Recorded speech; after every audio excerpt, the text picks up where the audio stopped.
جمعہ مفاتیح الجناح میں ہے کہ جو جوان شب جمعہ خدا کی بارگاہ میں استغفار کرے اور اس کی آنکھ سے آنسو ٹپکے، سمندر کی مچھلیاں اس کے لیے استغفار کرتی ہیں۔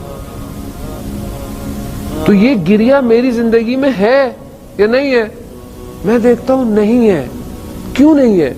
کیونکہ میں دنیا میں جس چیز کو دیکھتا ہوں دیکھتا رہتا ہوں، جو کھانا ہے کھا لیتا ہوں، جو سننا ہے یعنی گویا میں دنیا کی ہر چیز کو آکوپائی کر رہا ہوں۔ دنیا دار ہو گیا۔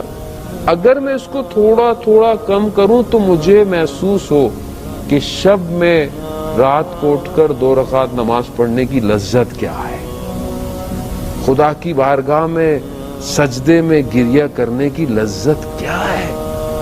واقعاً جو عاشق ہے وہ تڑپتا رہتا ہے اپنے محبوب کے ایک دیدار کے لیے۔ ہم کیسے عاشق ہیں کہ ہماری زندگیاں خوشی سے گزر رہی ہیں اور ہمارا امام نہیں آ رہا ہے۔ وہ کل روز جمعہ ہے، متوقع ظہور کا دن ہے، ہم کتنے آمادہ ہیں اپنے امام کے لیے، کتنا ہم انتظار کرتے ہیں۔ تذکرۃ الاولیاء میں عطار نشاپوری جو ہے وہ ایک لوہار کا واقعہ لکھتے ہیں، بڑا عبادت گزار تھا، پرہیزگار تھا۔ ایک لڑکی آئی، کنیز تھی، اسے دیکھا، اس کو عاشق ہو گیا۔ اب ہر چیز کرا لیکن اس سے نہیں مل پایا، تو سنا کسی شہر میں ایک اور کوئی جادوگر رہتا ہے، وہ سارے عمل کر سکتا ہے، تو چلا گیا، اس تک پہنچ گیا۔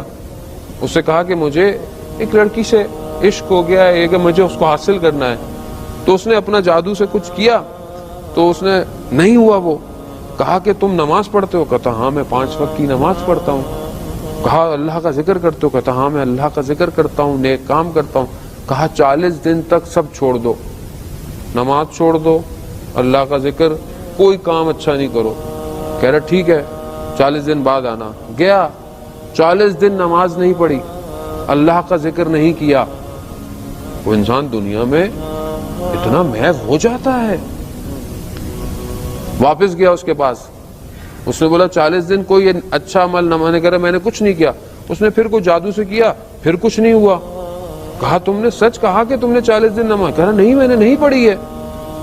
کہہ رہا نہیں کچھ کام ایسا کیا؟ کہہ رہا ہاں میں ابھی تمہارے پاس آ رہا تھا تو رستے میں ایک پتھر پڑا ہوا تھا، میں نے اس پتھر کو کنارے پہ کر دیا کہ شاید کوئی کہیں اس سے لگ کے گر نہ جائے۔ تو جادوگر نے اسے بولا جاؤ تم یہاں سے چلے جاؤ۔ کہا کیوں؟ کہہ رہے وہ 40 دن تم نے نماز نہیں پڑھی، ذکر نہیں کیا، مگر پھر بھی خدا تمہارے قدموں سے تمہیں بچا رہا ہے۔ خدا اتنا مہربان ہے، خدا تو موقع دیتا ہے کہ کوئی ایک جگہ پر یہ آ جائے، کوئی مشکل سے، کوئی بیماری سے، کوئی پریشانی سے، کسی طریقے سے میرے پاس آئے۔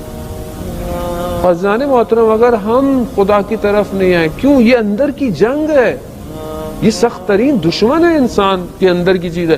اگر میں آج اپنے اندر کے شخص کو کنٹرول نہیں کر پایا تو میں کل امام زمانہ سے رکاب میں ظاہری دشمن سے کیا لڑوں گا؟